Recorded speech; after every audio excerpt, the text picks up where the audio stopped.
ప్రభునందు ప్రియమైనటువంటి సంఘమునకు, విశ్వాసులకు ఆన్లైన్ ద్వారా ఇక దానియేలు గ్రంథాన్ని నేర్చుకున్నటువంటి పరిశోధకులందరికీ ప్రభువును రక్షకుడైన యేసుక్రీస్తు వారి ప్రశస్తమైన నామములో నా ప్రత్యేకమైన వందనాలు తెలియజేస్తా ఉన్నాను. మరి ఈరోజు మనము దానియేలు గ్రంథం 3వ అధ్యాయాన్ని నేర్చుకోబోతా ఉన్నాం. దానికంటే ముందుగా 2వ అధ్యాయంలో జరిగినటువంటి కొన్ని విషయాలను మరలా మనం జ్ఞాపకం చేసుకుని 3వ అధ్యాయంలోకి వెళ్దాం. మరి ఈరోజు పాఠంలోకి వెళ్లే ముందు చిన్న ప్రార్థన మనం చేసుకుందాం. పరిశుద్ధుడా, సర్వశక్తిమంతుడా, సర్వోన్నతుడా, ఇంతవరకు మాకు తోడైనందుకు నీకు స్తోత్రములు. దానియేలు గ్రంథంలో నుంచి అనేకమైన విషయాలు మేము నేర్చుకోవడానికి సిద్ధపడుతుండగా మరి చరిత్ర భాగాన్ని మేము నేర్చుకుంటూ ఉన్నాం తండ్రి. ఈ చరిత్ర భాగంలో తండ్రి మాకు కావాల్సిన ఆధ్యాత్మికమైనటువంటి మరి ఆ యొక్క వర్తమానాన్ని మీరు మాకు అనుగ్రహించండి. వినగలిగిన చెవుని ప్రతి ఒక్కరికి దయచేయండి. ఈ వర్తమానాల ద్వారా అనేకుల్ని మీరు బలపరచమని యేసు నామంలో ప్రార్థిస్తున్నాం పరమ తండ్రి, ఆమేన్. ప్రియమైనటువంటి దేవుని బిడ్డలారా, మనము గత వాక్య భాగంలో దానియేలు గ్రంథం 2వ అధ్యాయము 2వ భాగాన్ని మనం నేర్చుకున్నాం. 2 భాగాలుగా 2వ అధ్యాయాన్ని మనం చూసి ఉన్నాం. ఈ చివరి భాగంలో దానియేలు గారికి నెబుకద్నెజరుకి కలిగినటువంటి దర్శనం కోసం మనం నేర్చుకున్నాం.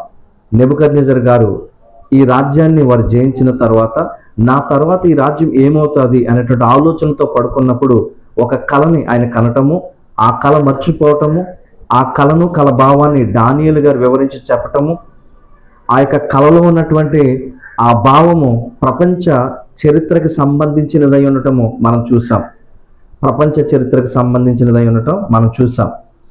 మొదటిగా ఆ యొక్క శిరస్సు బంగారంతో ఉన్నది బబులోను సామ్రాజ్యంగా మరి వివరించబడింది. ఆ తర్వాతగా వెండి మాదీయ పారసికుల సామ్రాజ్యాన్ని సూచిస్తూ ఉన్నది. తర్వాత వచ్చినటువంటి లోహము గ్రీకుల సామ్రాజ్యాన్ని సూచిస్తూ ఉన్నది. తర్వాత వచ్చినటువంటి ఇనుము రోమ్ సామ్రాజ్యాన్ని సూచిస్తూ ఉన్నది. మరి మనం ఆలోచన చేస్తూ ఉన్నప్పుడు ఈ బంగారము, వెండి ఇలాగా ఇత్తడి ఒకదానితో ఒకటి బలమైన రాజ్యాలే, కానీ కిందకి వెళ్తూ ఉన్నప్పుడు వాటి విలువ తగ్గటం మనం చూస్తున్నాం. బంగారం కంటే వెండి విలువ తక్కువ, అలాగే వెండి కంటే ఇత్తడి విలువ తక్కువ, ఇత్తడి కంటే ఇనుము విలువ తక్కువ, కానీ దానికి బలం ఎక్కువ. అగ్నిలో వేసినప్పుడు బంగారం త్వరగా కరుగుతుంది కానీ ఇనుము త్వరగా కరగదు. రోమ్ రాజ్యానికి ఎందుకు ఇనుముతో పోల్చాడనంటే అది అంత కఠినమైనది. ఆ రాజ్యము పరిపాలనలో ఉన్నప్పుడే యేసుప్రభువు వారు భూమి మీదకి వస్తారు. ఈ చరిత్రని దానియేలు గారు నెబుకద్నెజరుకి చెప్పటం మనం చూసాం. అది చెప్పగానే నెబుకద్నెజరు యొక్క రియాక్షన్, అతను ఎలాగా యొక్క దానియేలుని రిసీవ్ చేసుకున్నాడు అనేది మనం చూస్తాం. 47వ వచనం, మరియు రాజు ఈ మర్మమును బయలుపరచుటకు నీవు సమర్థుడు అయితేవే, నీ దేవుడు దేవతలకు దేవుడును రాజులకు ప్రభువును మర్మములు బయలుపరచువాడునై ఉన్నాడని దానియేలుకు ప్రత్యుత్తరం ఇచ్చెను. అప్పుడు రాజు దానియేలును బహుగా ఇచ్చించి అనేక గొప్ప దానములిచ్చి అతనిని బబులోను సంస్థానం అంతటి మీద అధిపతిని గాను బబులోను జ్ఞానులందరిలో ప్రధానిగాను నియమించాను. ఇక్కడ మనం గమనిస్తూ ఉన్నప్పుడు ప్రియ దేవుని బిడ్డలారా, ఎప్పుడైతే దానియేలు గారు ఈ కలభావాన్ని చెప్పారో రాజు అతన్ని మెచ్చుకున్నాడు, అతన్ని గణపరిచాడు. మొదటి అధ్యాయంలో జరిగినట్టుగానే నా రాజ్యంలో కల్దీల విద్యను అభ్యసించిన వారిలో ఈ దానియేలు, షడ్రకు, మేషకు, అబేద్నెగో లాంటి వారు ఎవ్వరు కూడా లేరు, వీరు 10 శ్రేష్ఠులు అని చెప్పేసి ఎలాగైతే వారిని పొగిడాడో, అలాగే 2వ అధ్యాయం చివరి భాగంలో కూడా వారిని గణపరుస్తున్నట్టు మనం చూస్తున్నాం. వారి దేవుడైన యెహోవాను, వారి దేవుడైనటువంటి నిజదేవుణ్ణి ఆయన గణపరుస్తున్నట్టు, అంటే రాజుగారు గణపరుస్తున్నట్టు మనం చూసాం. ఇక్కడ దౌర్భాగ్యమైన విషయం ఏంటంటే 2వ అధ్యాయంలో గణపరిచినటువంటి రాజుగారు 3వ అధ్యాయంలోకి వచ్చేసరికి తన్ను తాను హెచ్చించుకోవటం మనం చూస్తున్నామండి. 1వ అధ్యాయంలో దానియేలుని, షడ్రకుని మెచ్చుకుంటాడు. 2వ అధ్యాయంలో వారి మీదకి ఖడ్గాన్ని పంపిస్తాడు. మళ్ళీ 2వ అధ్యాయంలో వారు దేవుని ద్వారా చెప్పినటువంటి ఆ దర్శనమును ఆయన మనసులో పెట్టుకుని మళ్ళీ వారి దేవుని పొగుడుతాడు. ఈ దేవుడు లాంటి దేవుడు ఎవ్వరూ లేరు అని చెప్పేసి అంటాడు. కానీ తనలో ఉన్నటువంటి అహం చచ్చిపోదండి. కొన్నిసార్లు మనం కూడా దేవుని కోసం పాజిటివ్గా మాట్లాడిన కానీ, దేవుని కొరకు ఉన్నది ఉన్నట్టుగా మాట్లాడిన కానీ మన ప్రవర్తన అంటే మన సెల్ఫిష్ అనేది మనం చంపుకోలేం. రాజు కూడా ఆ దేవుని కొరకు వాస్తవాన్ని మాట్లాడుతూ ఉన్నాడు. ఆ దేవుడు చాలా గొప్పవాడని చెప్తున్నాడు, కానీ తన దేవుణ్ణి, తన దేవతని లేదా తన గొప్పతనాన్ని తగ్గించుకోవటానికి ఇష్టపడతలేదు. మనలో చాలా మంది క్రైస్తవులు దేవుణ్ణి గణపరుస్తూ ఉంటారు, కానీ ఆయన కంటే ఎక్కువగా తమ సొంత పనులను గణపరుస్తూ ఉంటారు. అది దేవునికి చాలా విరుద్ధమైనదనేది మనం తెలుసుకోవాలి. ఇక్కడ 3వ అధ్యాయంలో 2వ అధ్యాయంలో చేసినటువంటి ఆ యొక్క మాటలను, ఆ పనులను లేదా వాగ్దానాలను మర్చిపోయి ఇక్కడ ఒక విగ్రహాన్ని చేసినట్టుగా మనం చూస్తున్నాం. ప్రియ దేవుని బిడ్డలారా, 3వ అధ్యాయము 1వ వచనాన్ని మనం చదువుకుందాం. రాజుకు నెబుకద్నెజరు బంగారు ప్రతిమ ఒకటి చేయించి బబులోను దేశంలోని దూరాయన మైదానంలో దాన్ని నిలువబెట్టించెను. అది 66 మూరల ఎత్తును 6 మూరల వెడల్పునై ఉండెను.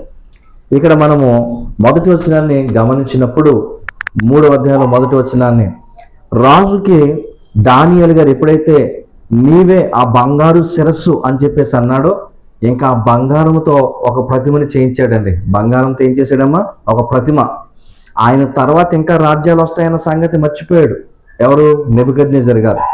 ఆ బంగారు శిరస్సు నేనే కాబట్టి, ఆ బంగారు శిరస్సు నన్నే చూపిస్తుంది కాబట్టి నేను ఆ బంగారంతో ఒక ప్రతిమని చేయాలనుకున్నాడు. ఆ ప్రతిమ యొక్క కొలతలు చెప్తున్నాడండి. అది ఎలాంటి కొలతలు అంటే, అది 60 మూరల ఎత్తును 6 మూరల వెడల్పునై ఉన్నది. ఇక్కడ గమనిస్తున్నప్పుడు 6 అనే సంఖ్య మనం చూస్తున్నాం. ఈ 6 అనే సంఖ్య పాత నిబంధనలో అనేక సార్లు దేవుని బిడ్డలకు వ్యతిరేకంగా పోరాడింది. ఈ సంఖ్య గొలియాతు ఎత్తు కూడా 6తో ప్రారంభమవుతుందండి. 6 అనేటువంటి పదం కనిపిస్తుంది గొలియాతు ఎత్తు కోసం మనం మాట్లాడుతున్నప్పుడు. ఇక్కడ కూడా దేవుని బిడ్డలకు వ్యతిరేకంగా చేసిన ఈ విగ్రహము 6 అనే సంఖ్యలతో ఉండటం మనం చూస్తున్నాం. ప్రకటన గ్రంథంలో కూడా 666 ముద్ర అనేది మనం చూస్తాం. ఏదేమైనప్పటికీ ఈ నెబుకద్నెజరు రాజు 2వ అధ్యాయం 3వ అధ్యాయంలో గమనించినప్పుడు అతనికి ఏమైనా మతిమరుప? ఎందుకు 2వ అధ్యాయంలో చేసినటువంటి పనులని, వాగ్దానాలని, దేవుని గొప్పతనాన్ని చూసి 3వ అధ్యాయంలో మళ్ళీ పడిపోతున్నాడు అని అంటే, ఈ 2వ అధ్యాయానికి 3వ అధ్యాయానికి కొన్ని సంవత్సరాల కాల వ్యవధి ఉందండి రచనల్లో. అంటే ఇక్కడ అమెరికాలో మాత్రం 2, 3 అని చదివేస్తున్నాం, కానీ 2వ అధ్యాయము జరిగినటువంటి సమయానికి 3వ అధ్యాయం జరిగే సమయానికి కొన్ని సంవత్సరాల కాల వ్యవధి ఉంది. కాబట్టి బహుశా ఆ సమయానికి ఆ ముందు జరిగింది మర్చిపోయి ఉండొచ్చు. తన కళ్ళ ముందంతా కూడా అవాస్తవమే ఉంది, అంటే అబద్ధమే ఉంది కాబట్టి ఆ అబద్ధం మీదకి మళ్ళీ అతను తిరిగి ఉండొచ్చు. ప్రియ దేవుని బిడ్డలారా, కాబట్టి అతను ఏం చెప్తా ఉన్నాడంటే 2వ వచనంలో, ఒక విగ్రహాన్ని చేసి రాజు నెబుకద్నెజరు అధిపతులను, సేనాధిపతులను, సంస్థానాధిపతులను, మంత్రులను, ఖజానాదారులను, ధర్మశాస్త్ర విధాయకులను, న్యాయాధిపతులను, సంస్థానములలో ఆధిక్యము వహించు వారందరినీ సమకూర్చుటకును, రాజుకు నెబుకద్నెజరు నిలువబెట్టించిన ప్రతిమ యొక్క ప్రతిష్టతకు రప్పించుటకును దూతలను పంపించగా. సరిపోద్దాం. ఇక్కడ మనం గమనిస్తున్నప్పుడు 2వ వచనంలో నెబుకద్నెజరు గారు అప్పటికే ఇశ్రాయేలుని జయించారు. ఇశ్రాయేల్ దేశాన్ని జయించి అక్కడి నుంచి కొంతమందిని బానిసలుగా తీసుకెళ్ళిపోయాడండి. అలాగే భారతదేశం వరకు ఆయన జయించినట్టు చరిత్ర చెప్తా ఉంది. భారతదేశం వరకు కూడా ఎవరు జయించారండి? నెబుకద్నెజరు రాజు అప్పటికే భారతదేశాన్ని కూడా జయించాడు అని చెప్పేసి చరిత్రకారులు చెప్తా ఉన్నారు. ప్రియ దేవుని బిడ్డలారా, ఇలాగ ప్రపంచాన్ని జయించిన విజేతగా బబులోను రాజు అక్కడ ఉండటం మనం చూస్తూ ఉన్నాం. అయితే ఈ రాజు ఏం చేస్తున్నాడంటే, ప్రపంచాన్ని జయించినప్పుడు ప్రపంచమంతా కూడా వాళ్ళకి ఏం కట్టవలసి వస్తుంది? శిస్తు, పన్ను కట్టవలసి వస్తుంది. ఇక్కడ ఉన్న అధికారులందరూ కూడా వారి మాటకు లోబడవలసి వస్తూ ఉంటుంది. అందరిని జయించాడు.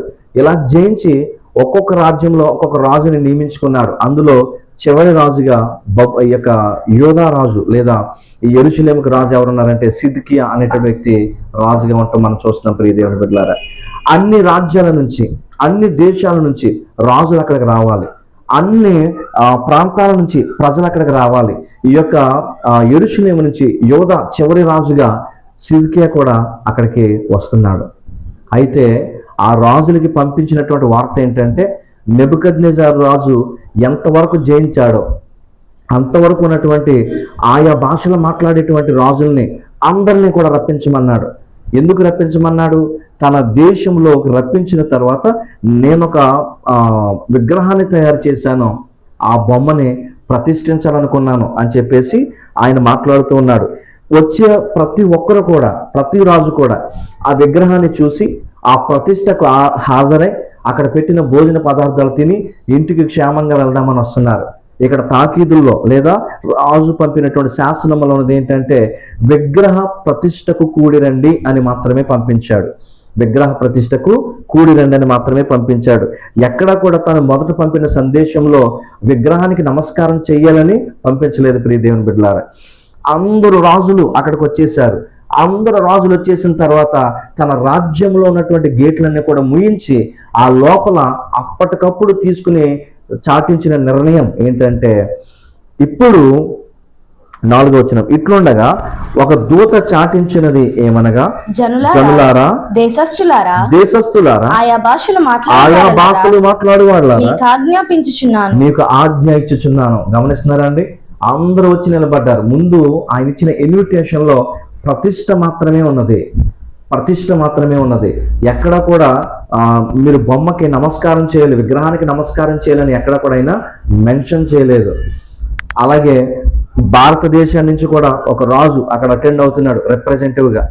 అలాగే చివరి రాజు అయినటువంటి సిద్కియా, దేవుని బిడ్డలకి చివరి రాజు అయినటువంటి సిద్కియా అక్కడ అటెండ్ అవుతున్నాడు రిప్రజెంటేటివ్ గా.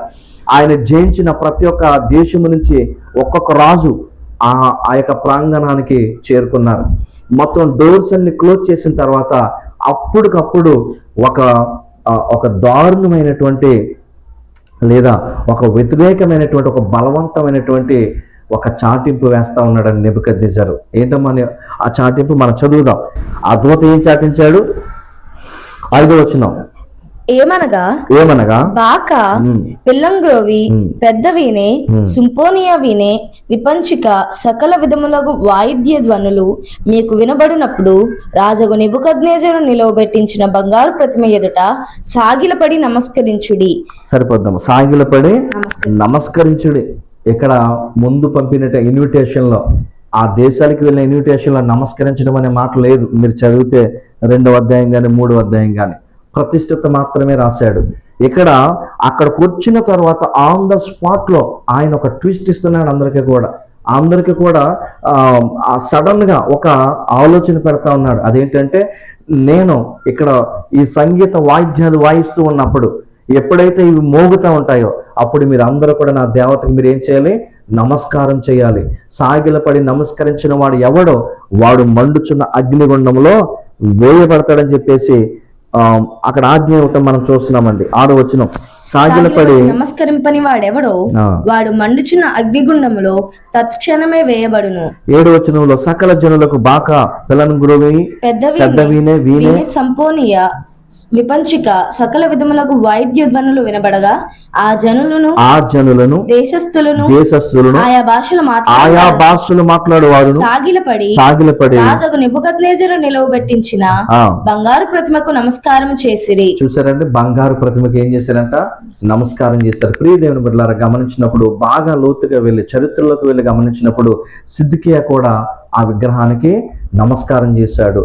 ఒక రాజు, వాళ్ళ రాజు షడ్రక్, మేషక్, అబేద్నెగో అక్కడ ఉన్నారండి. వారి యొక్క రాజు వారి కళ్ళ ముందే చూస్తుండగా విగ్రహానికి నమస్కారం చేస్తున్నాడు. మరి యవనస్తులు కూడా నమస్కారం చేయొచ్చు కదా, వారు నమస్కారం చేయలేదు. వారు దేనికి కట్టుబడి ఉన్నారంటే ఆజ్ఞల్లో 2వ ఆజ్ఞ అయినటువంటి 10 ఆజ్ఞల్లో 2వ ఆజ్ఞ అయినటువంటి విగ్రహారాధన చేయకూడదు అనే వాక్యంని వారు కట్టుబడి వారు దేవుని వాక్యం పైన వారు నిలబడ్డారండి. దేవుని కొరకు వారు నిలబడ్డారు.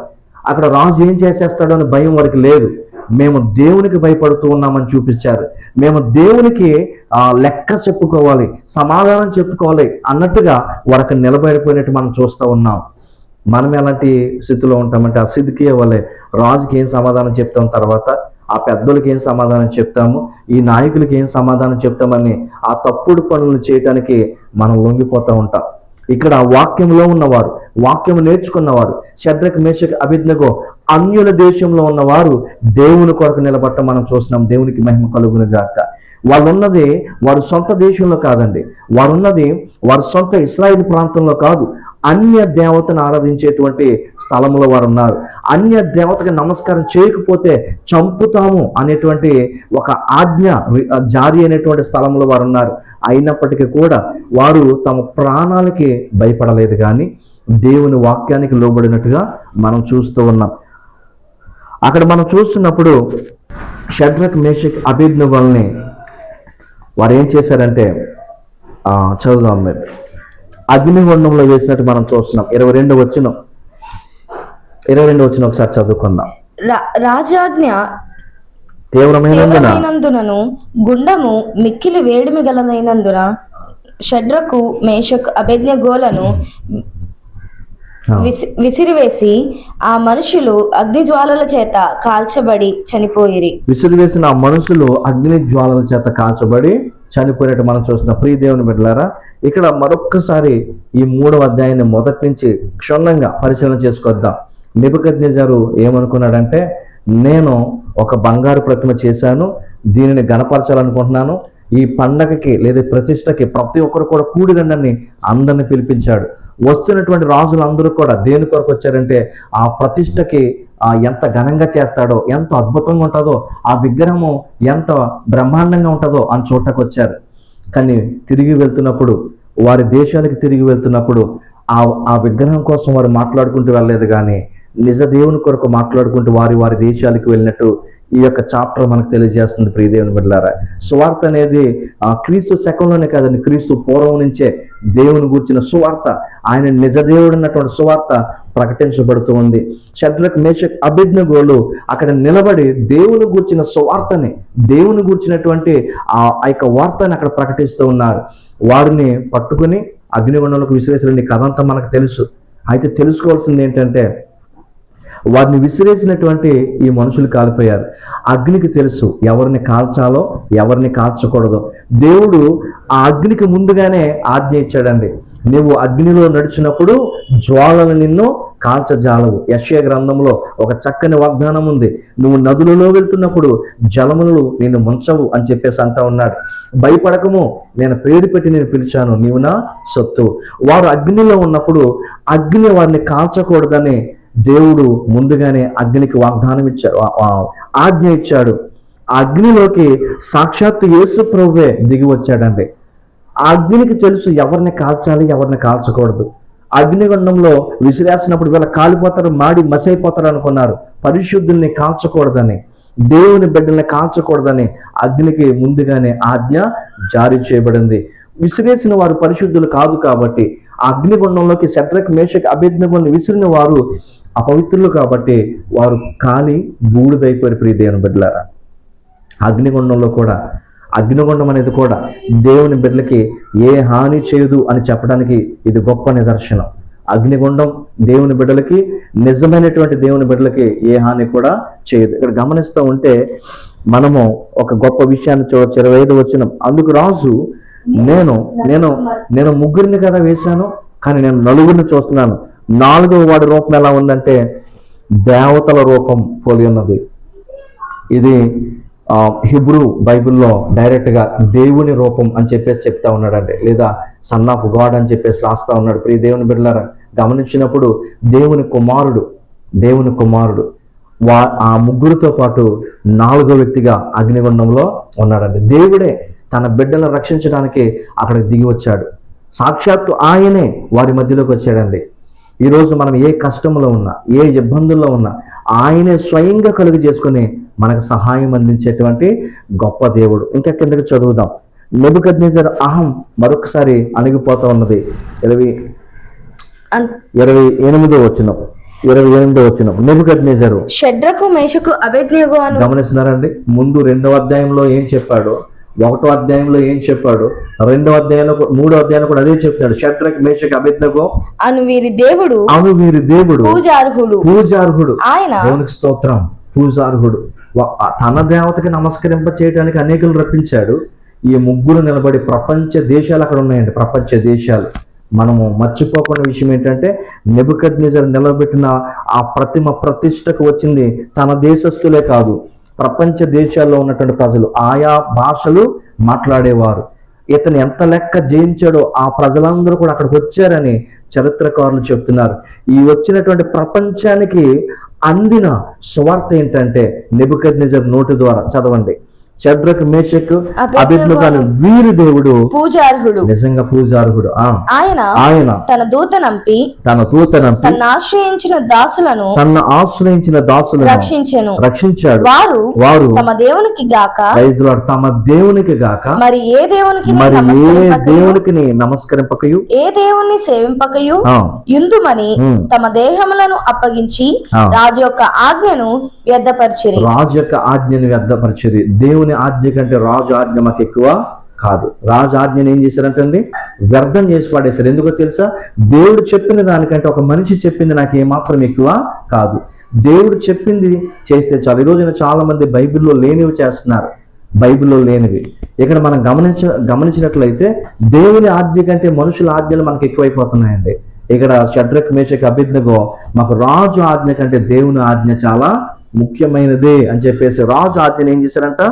వ్యర్థం చేశారని రాజే చెప్తున్నాడు. ఇంకా చదువుతాం. కాగా నేను ఒక శాసనం నియమించుచున్నాను. ఒక శాసనం చేస్తున్నాడు. ఏదనగా పాత అంటే ప్రాచీన కాలంలో క్రీస్తు పూర్వంలో ఏదైనా గొప్ప విషయం జరిగితే శాసనాలు చేస్తూ ఉండరు. ఈ శాసనాలు ప్రతి దేశానికి పంపిస్తూ ఉండేవారు. ఇక్కడ ఎలా జరిగిందని ఒక శాసనం చేస్తున్నాను. ఏదనగా ఇవ్విధముగా రక్షించుటకు సమర్థుడగు దేవుడు గాక మరి ఏ దేవుడును లేడు. కాగా ఏ జనులలో గాని రాష్ట్రంలో గాని ఏ భాషలు మాట్లాడు వారిలో గాని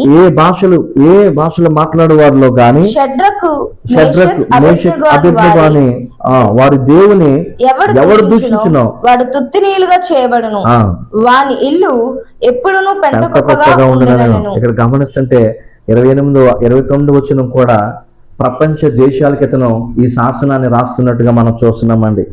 ఏ భాష మాట్లాడు వారిలో గాని, చూసారండి, ఏ జనులలో గాని రాష్ట్రములో గాని వీళ్ళ దేవుణ్ణి ఈ యొక్క షడ్రక్ మేషక్ అబేద్నెగో అనే దేవుణ్ణి ఎవరైతే దూషిస్తారో వాడు నాశనం అవుతాడు. వాడి ఇల్లు ఎలా ఉంటుందంట? పెంట కుప్పగా ఉంటుందని రాజుగారు ఇక్కడ ఒక శాసనం చేస్తూ ఉన్నాడు. ప్రియ దేవుని బిడ్డలారా, 3వ అధ్యాయాన్ని మనం ముగించే ముందు ఓటమి నుంచి మరొక్కసారి విజయానికి వెళ్ళినటువంటి ఈ యోధ బాలురుని మనము ఆ చాప్టర్ని క్లోజ్ చేయకముందు సిద్కియా గతి ఏమైంది ఒకసారి చూద్దాం. సిద్కియా గతి ఏమైంది? 2వ రాజులు 25వ అధ్యాయము 27వ వచనం చదువుకుందాం. 2వ రాజులు 25వ అధ్యాయం 27వ వచనం. అక్కడే ఉండి ఈ అబ్బని బిడ్డలు నిలబడితే రాజు అయి ఉండి అతను నమస్కారం చేశాడు. ఎందుకంటే ఆల్రెడీ ఈ నెబుకద్నెజరు నన్ను జయించాడు, నేను గనక ఆ దేవతకి నమస్కారం చేయకపోతే నన్ను చంపేస్తాడని చెప్పేసి ఈ యొక్క సిద్కియా ఆ బొమ్మకి నమస్కరించినట్టు చరిత్ర చెబుతా ఉంది. 25వ అధ్యాయం 7వ వచనం చదువుదాం. సిద్కియా చూచుచుండగా వారు అతని కుమారులను చంపించి సిద్కియా కన్నులు ఊడదీయించి ఇత్తడి సంకెళ్లతో అతన్ని బంధించి బబులోను పట్టణమునకు తీసుకొని పోయిరు. చివరిగా సిద్కియా గతి ఏమైందంటే సిద్కియా కళ్ళ ముందే తన బిడ్డలందరినీ కూడా ఏం చేశారండి? చంపేశారు. ఇంకా రాజు లేడు యూదులకి. సిద్కియా కళ్ళు ఊడదీసేశారు. అతను కళ్ళు పోయే ముందు చూసిన లాస్ట్ సీన్ ఏంటంటే అతని పిల్లలు అతని కళ్ళ ముందు చనిపోవటం. దేవునికి వ్యతిరేకంగా నిలబడితే ఎవరు కూడా మనం తప్పించలేడండి. ఏ రాజు దగ్గర నుంచి తప్పించుకోవాలని బొమ్మకు నమస్కారం చేశాడో ఆ రాజే తన పిల్లల్ని చంపాడు, తన కళ్ళు కూడా ఏం చేశాడు? పీకేశాడు. ఇర్మియా గ్రంథం 22వ అధ్యాయం 10-11 వచనాలు చదువుదాం. ఇర్మియా గ్రంథం 22వ అధ్యాయం 52వ అధ్యాయం 10-11 వచనాలు. బబులోను రాజు సిద్కియా కుమారులను అతని కన్నుల ఎదుట చంపించాను. గమనిస్తున్నారా? బబులోను రాజు సిద్కియా కుమారులను అతని కళ్ళ ఎదుట ఏం చేశాడంట? చంపించాడు. మరియు అతడు రిబ్లాలో యూద అధిపతులందరినీ చంపించెను. యూద అధిపతులందరినీ చంపేశాడు. ఇంకా రాజు ఉండకూడదని చెప్పేసి బబులోను రాజు సిద్కియా కన్నులు ఊడదీయించి 2 సంఖ్యలతో అతన్ని బంధించి బబులోనునకు అతన్ని తీసుకొని పోయి మరణమగు వరకు చచ్చే వరకు కూడా చెరసాలలో వేశాడు. చూసారా సిద్కియా గతి ఏమైపోయిందో? ఆఖరికి ఈ దేవుని కొరకు నిలబడినటువంటి ఈ యవనస్తులు గణపరచబడ్డారు. చచ్చిపోలేదండి, గణపరచబడ్డారు. నువ్వు దేవుని కోసం నిలబడితే దేవుడు నీ కోసం నిలబడతాడు. నువ్వు దేవుని కోసం నిలబడకుండా మనుషులు ఏం చేస్తారని చెప్పి మనుషులకి భయపడితే దేవుడు నిన్ను మనుషులకే విడిచిపెట్టేస్తాడు. అక్కడ సిద్కియాని ఎవరు కూడా కాపాడలేకపోయారు. అయితే ఈ 3వ అధ్యాయము నెబుకద్నెజరు అనుకున్నది ఒక్కటే, అక్కడ జరిగింది మరొకటి. నెబుకద్నెజరు తన గొప్పతనాన్ని చూపించాలనుకున్నాడు, కానీ దాని వెనకాల దేవుని చిత్తం ఒకటి ఉంది. మనం అనుకుంటాం ఎవరైనా వచ్చేసి ఈ ఈ క్రైస్తవులందరినీ నాశనం చేసేస్తూ ఉంటే అయ్యో ఏదో జరిగిపోతుందని, కానీ దాని వెనకాల దేవుడు ఇంకొక గొప్ప కార్యాన్ని చేయబోతున్నాడు. నెబుకద్నెజరు ఈ ఈ ప్రతిమను చూపించి ఆ ప్రజలందరిని భయపెట్టి నేనెంత గ్రేట్ అని చెప్పుకోవాలనుకున్నాడు. కానీ అక్కడ జరిగింది ఏంటంటే 3 బిడ్డలు దేవుని కోసం నిలబడటం వల్ల, ఈరోజు మరలా నేను చెప్తా ఉన్నాను, ఆ 3 బిడ్డల వల్ల నువ్వు కూడా నిలబడితే, ఆ 3 బిడ్డలు దేవుని కోసం నిలబడటం వల్ల అక్కడికి వచ్చిన ప్రపంచంలో ఉన్న ప్రతి దేశపు రాజులందరూ కూడా నిజమైన దేవుని గురించి తెలుసుకొని, ఇండియా నుంచి వచ్చినటువంటి రాజు ఇండియాకి అంటే భారతదేశానికి వెళుతూ ఏ వార్త తీసుకెళ్తున్నాడో తెలుసా? నిజంగా ఆ హెబ్రీల దేవుడు చాలా గొప్పవాడు, మేము కళ్ళారా చూసాం, అగ్నిగుండంలో పడిపోయిన వారికి అసలు ఏ పొగవాసన కూడా తగలలేదని భారతదేశానికి గొప్ప సాక్ష్యాన్ని, సువార్తను తీసుకువెళ్తున్నాడు. అలాగే అన్ని దేశాల నుంచి వచ్చినటువంటి ప్రజలు వారి దేశాలకి సువార్తను తీసుకువెళ్తా ఉన్నారండి. అక్కడ నెబుకద్నెజరు ఒక చెడు యోచనతో దాన్ని జరిగించాడు. ఆ చెడు యోచన మంచిగా మారటానికి దేవుని బిడ్డలైనటువంటి 3 ప్రాణత్యాగానికి సైతం నిలబడవలసి వచ్చింది. అలాగే ప్రస్తుత రోజుల్లో కూడా ఏ రాజైనా కానీ ఒక చెడు ఆలోచనతో ఒక శాసనాన్ని చేసినప్పుడు దేవుని బిడ్డలు ఎప్పుడైతే నిజాయితీగా వాక్యాన్ని గౌరవించి రాజు ఆజ్ఞ కన్నా, దేశపు అధిపతుల ఆజ్ఞల కన్నా దేవుని ఆజ్ఞకు విధేయులై నిలబడతారో ఆ 3 ద్వారా లేదా ఆ నిలబడిన ఆ ఒక్కడి ద్వారా ప్రపంచానికి దేవుడు మరలా ఒక విట్నెస్, ఒక సాక్ష్యాన్ని ఇస్తాడు. అట్టి రీతిగా మనమందరం కూడా ఉండాలని, ప్రపంచానికి సాక్ష్యం ఇచ్చే గుంపులో మనమందరం కూడా ఉండాలని ప్రార్థన చేసుకుందాం. పరిశుద్ధుడా, సర్వశక్తిమంతుడా, వాక్యాన్ని మా హృదయాల్లో పదిలిపరచండి. సిద్కియా వల్ల మేము నాశనమైపోకుండా ఆ 3 బిడ్డలు ఏ రీతిగా నిలబడి ప్రభా రాజు చెయ్యాలనుకున్న దాన్ని తలకిందులు చేసి నీ నామాన్ని గణపరిచారు, అట్టి రీతిగా మేము కూడా తండ్రి నీ కొరకు నిలబడి ప్రార్థనలో ప్రభ కనిపెట్టి నీ నామాన్ని మహిమపరిచి గొప్ప చేసేవారిగా మమ్మల్ని ఉంచమని మీ కుమారుడు మా ప్రభువును రక్షకుడైన నజరేయుడైన యేసుక్రీస్తు నామములో బ్రతిమాలుచున్నాను పరమ తండ్రి.